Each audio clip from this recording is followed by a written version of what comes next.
Are your ad campaigns lighting up the dashboard, but not the pipeline? That's bullspend, and marketers are calling it out in Dashboard Confessions. My boss asked for results, so I opened my dashboard for the only positive-sounding metric I had: impressions. Cut the bull spend. See revenue, not just reach. LinkedIn delivers the highest return on ad spend of major ad networks. Advertise on LinkedIn. Spend $250 on your first campaign and get a $250 credit. Go to linkedin.com/campaign. Terms and conditions apply.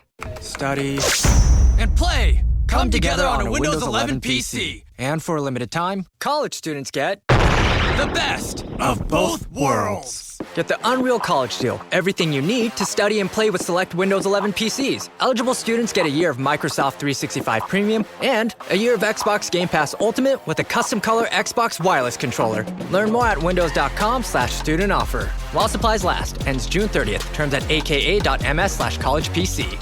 Hello and welcome to I Talk to Ghosts. I'm your haunted host, Jennifer, your resident medium and teller of ghost stories. I'd like to ask you, dear listener, if a ghost was keeping you company at work, would it make your job worse or better? Tonight I have for you ghost stories of workplace hauntings. And after that, join me at my seance table for a message from the spirits. If you're new to the podcast, as your professional medium, I open the space for a message to come through for someone listening. Linger near and see if tonight's session is for you. But first, the ghosts are on the payroll right now.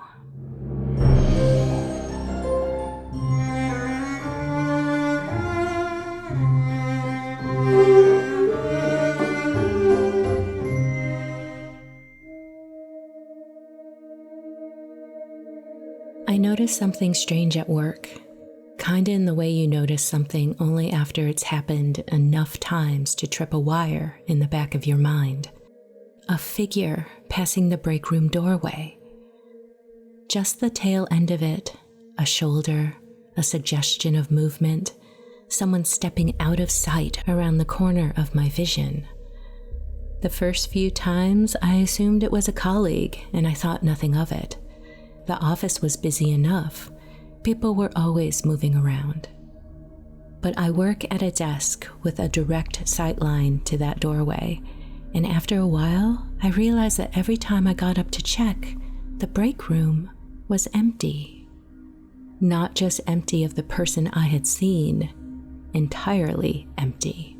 No one getting coffee, no one on their phone by the window, no one waiting for the microwave.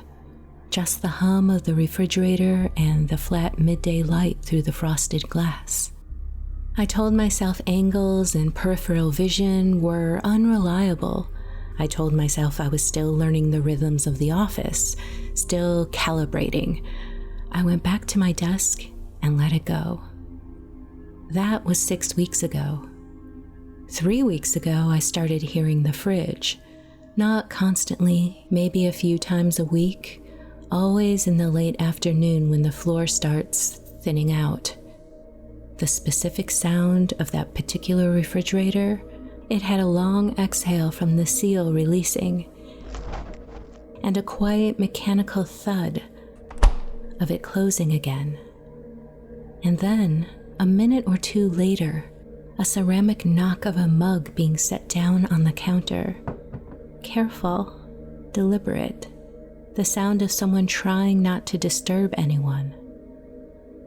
I walked in twice after hearing it. Both times, the room was empty. Both times I stood in the doorway for a moment, looking at the counter, the coffee machine, the rows of mugs on their hooks. The first time I checked, I told myself I imagined it. The second time, I didn't bother with that. I haven't asked anyone about it. And I'm still too new here to be the person who asks a question like that. Maybe someday, after I've been here long enough to read the room, I'll find a way to bring it up, casually. Mention it to the right person, someone who's been here long enough to know the building's history, and watch their face to see whether they look uncomfortable or unsurprised. For now, I just note it and move on. Or I did, until this afternoon. My boss stopped by my desk around 4 and asked if I could stay late to finish a presentation deck. His tone was apologetic in the specific way that means the request isn't actually optional. I said, of course, no problem, happy to help. He said everyone else would be gone by 6 at the latest. He said just pull the door shut behind me when I left. It's 6:40 p.m. now. The floor is empty. I can hear the air conditioning and the faint ambient noise of the building settling around me, and nothing else. I've been staring at the same presentation slide for about 20 minutes. The break room is dark. I haven't turned on the light in there, and I'm not going to, because if the light is off, then the room is just a room, and I don't have to think about what might happen next. I'm nearly done. Another 40 minutes, maybe less if I focus. I'm focused. And then, from across the empty office, unhurried and quiet and absolutely certain of itself, I hear the refrigerator door open. Then a long pause, and then the soft knock of a mug finding the counter. I haven't moved. I'm looking at my screen. I'm nearly done, and I just need to finish, and I'm not going to look up, and I'm not going to go look. I'm going to sit here and do my work, and I am not going to look.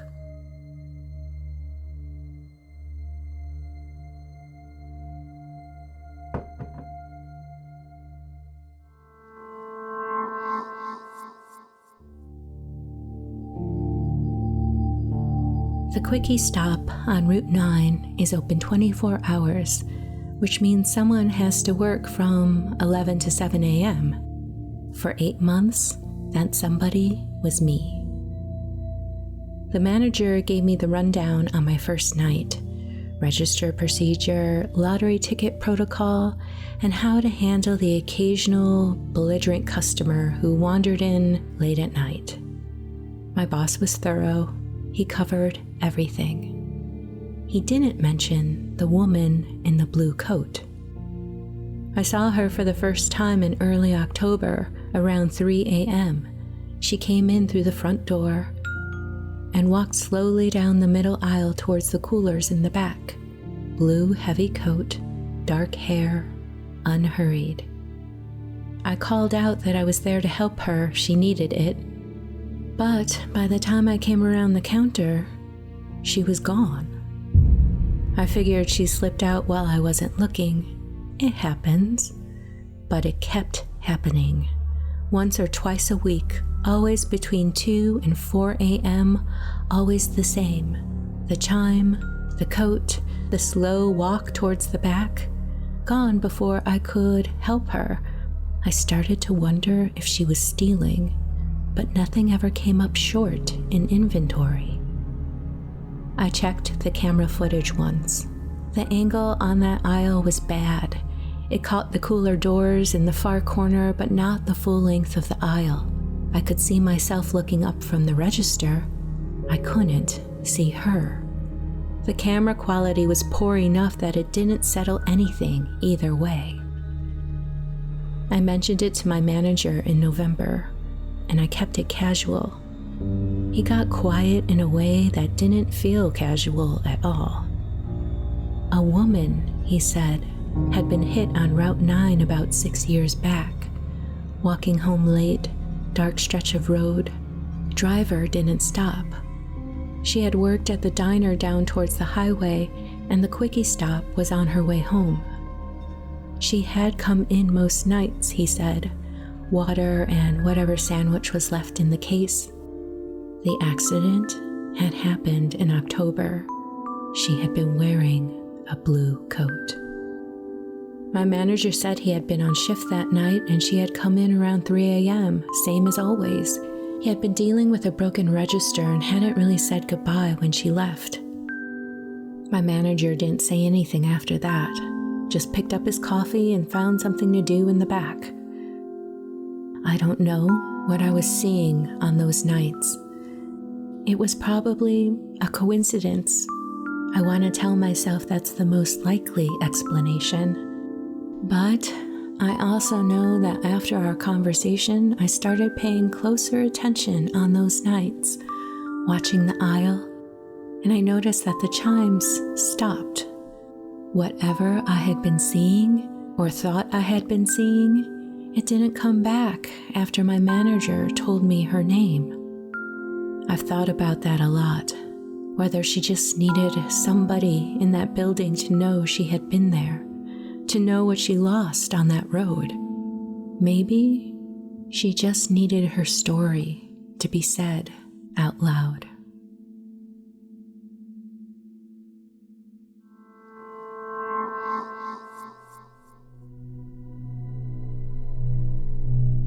My first week at my new job was the usual blur of HR paperwork, password resets, and being introduced to people whose names I immediately forgot.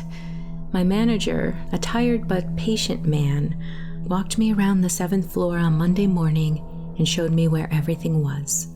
Kitchen, bathrooms, supply closet, and a printer in the corner that he said had a tendency to be temperamental. It was weird. He had the tone of someone who had stopped trying to understand why. I was given the desk of someone who had recently left the company. This was explained to me matter-of-factly. They were still cleaning out his personal effects, so I might find the occasional item in a drawer that wasn't mine. Just set it aside and someone would collect it. My first few days were unremarkable.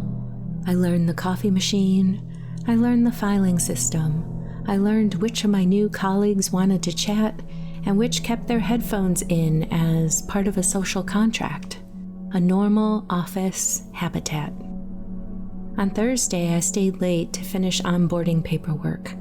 By 7 p.m., the floor had emptied out and it was just me and the hum of the HVAC system, the particular quality of silence that open-plan offices have when no one is in them. I was almost done when the printer in the corner powered up. I assumed someone had sent a job from home. It happens. I didn't look up until it stopped, and then only because the silence felt abrupt, heavy. There was a single sheet in the output tray. I almost left it, but something made me cross the room and pick it up. It was a photograph, black and white, printed in that flat, slightly smeared way photos look when they come off a laser printer. It was a picture of a company event of some kind. There was a long table, paper plates, people in the middle of laughing. The kind of photo that gets scanned and passed around and never quite looks like anyone remembers the night. I didn't recognize any of the faces. I was about to set it down when I noticed the writing on the back, faint pencil in small, careful letters. R. Calloway, back row, 3rd from left. I flipped it over and found him, a man in his 50s, glasses, caught in the middle of saying something to the person next to him, the kind of person who exists in the background of every office photo and never thinks to look up. I stood there for a moment, holding it under the twitchy fluorescent lighting. Then, I set it face down on my desk, collected my bag, and took the stairs. In the morning, I mentioned the printout to my manager. He looked at the photo for a long time, without saying anything. Then he said quietly that Bob had always hated that picture. He had said he looked like he was arguing when really he had been telling a joke. He complained about it every time it circulated. My manager took the photo and didn't explain any further. I didn't ask him to. A few weeks later, I learned that I was occupying Bob's desk. I had thought he had retired or changed jobs, but it turns out he had passed away.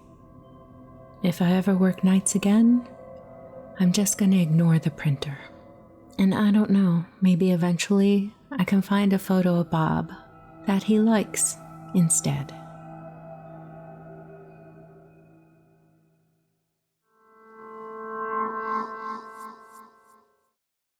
Struggling with weight loss? Prolon's 5-day fasting mimicking diet is a clinically developed nutrition program designed to promote fat loss while protecting lean body mass. Developed at USC's Longevity Institute, it assists the body in entering a fasting-like state that helps reset metabolism and target visceral fat. In just 5 days, Prolon offers a science-backed approach to weight loss without extreme restriction or guesswork. Get 20% off plus a $40 bonus gift when you subscribe at prolonlife.com/now.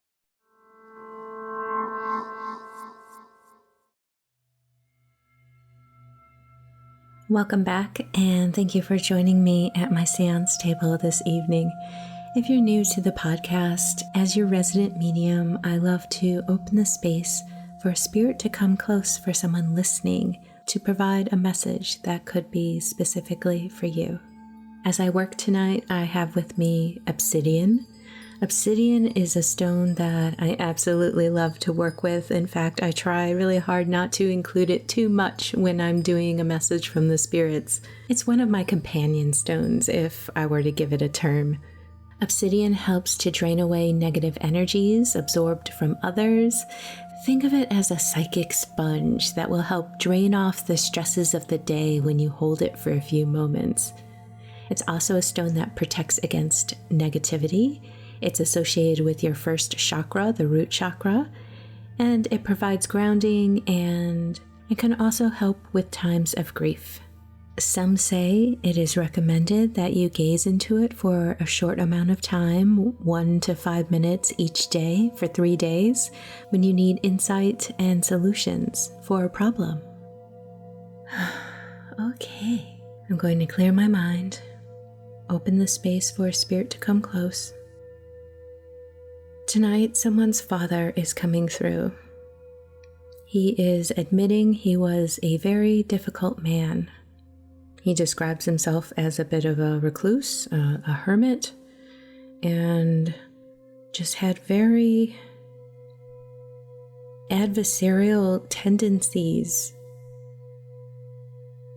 And he's saying that if you can understand, it was the disappointments in life that really wore him down, and he admits he couldn't handle his own emotions and later on his own physical pain.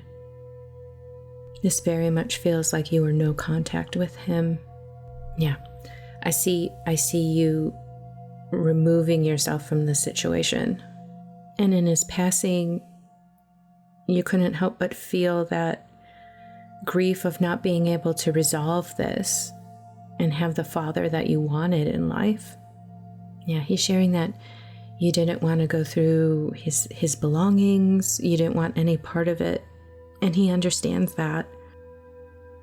His message for you tonight is he's encouraging you to know yourself, know why things affect you the way they do, and he's admitting he was a cause of that, but he has this clarity now and wants to just encourage you to heal.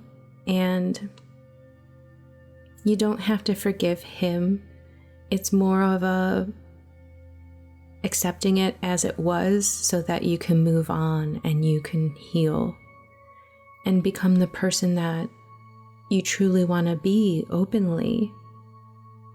To be able to trust, to be able to express yourself, to be able to move through this world unhindered and not holding back out of fear of how people might react hostilely to you.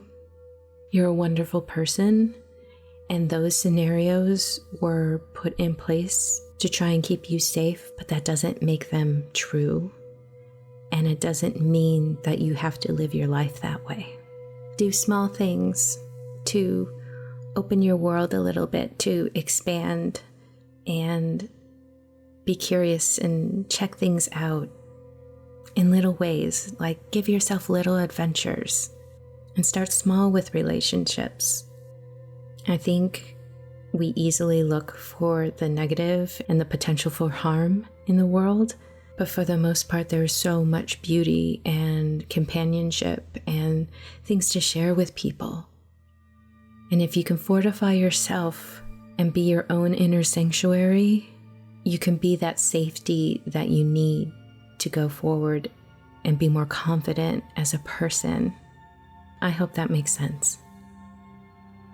If you feel this message was for you, I wish you so much warmth and encouragement, and know that your Father on the other side has a clarity and an understanding that he wasn't able to have in life and was certainly not able to express to you. Thank you for trusting me to deliver this message for you tonight. Take care.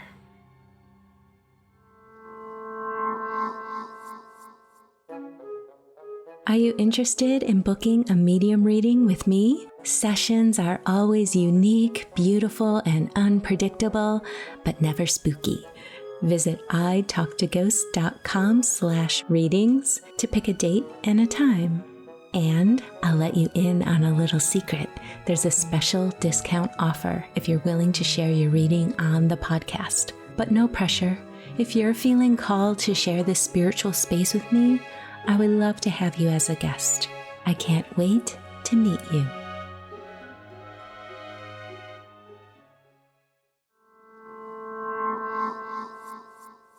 And with that, dear listener, we have reached the end of this episode of I Talk to Ghosts. I hope you've enjoyed my spirit work this evening, as well as those stories of haunted workplaces. Have you ever worked alongside a ghost? I would love to hear your story. In the meantime, wherever you wander off to in this world or the next, just remember, come back and visit with me. Have a lovely evening and good night.